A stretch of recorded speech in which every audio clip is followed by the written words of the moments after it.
Traffic jam होणं या सिच्युएशनला प्रत्येक जण कधी ना कधी फेस करतच असतो.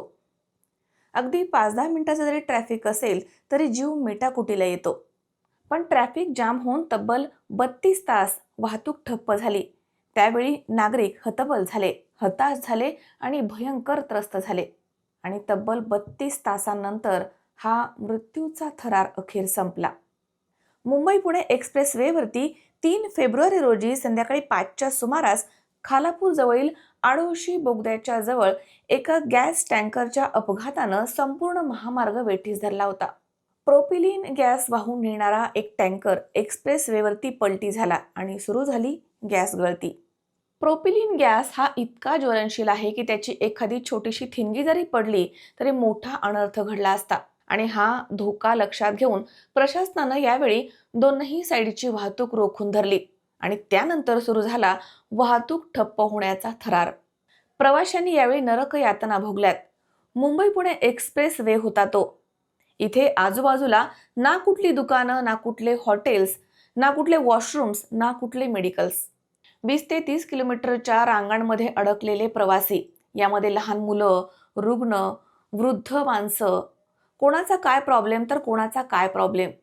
अहो, साधं वॉशरूमला जाण्याची देखील सोय नाही, पाणी नाही, काही नाही. मग त्या नरक यातनाच होत्या ना. काहींना तर 8 ते 10 तास एकाच गाडीमध्ये अडकून बसावं लागलं. हजारो गाड्या या ठिकाणी अडकल्या होत्या. पण यावेळी एक लक्षवेधी गोष्ट देखील घडली आहे. पिनेकल इंडस्ट्रीज आणि EKA मोबिलिटीचे चेअरमन डॉक्टर सुधीर मेहता हे देखील या ट्रॅफिकमध्ये 8 तास अडकले होते. पण पुढे काय झालं तर त्यांनी थेट हेलिकॉप्टर्स या ठिकाणी बोलवलं आणि अवघ्या काही मिनिटातच पुण्याच्या दिशेनं उड्डाण केलं. आणि याच ठिकाणी उभा राहतोय मोठ्या विरोधाभासाचा प्रश्न. पैसा असेल तर माणूस कुठल्याही सिच्युएशनमधनं बाहेर निघतो, मात्र सामान्य माणूस हा रस्त्यावरतीच अडकून पडतो. असंच काहीसं ते दृश्य होतं. लहान मुलं, रुग्ण, वृद्ध माणसं यांच्या मदतीला ना कुठल्या सरकारचं हेलिकॉप्टर आलं, ना कुठल्या पक्षाचं, ना कुठल्या नेत्याचं. पण या ट्रॅफिकमध्ये जर एखाद्या नेत्याचे नातेवाईक अडकले असते किंवा कार्यकर्ते अडकले असते तर मात्र यंत्रणा हल्ली असती.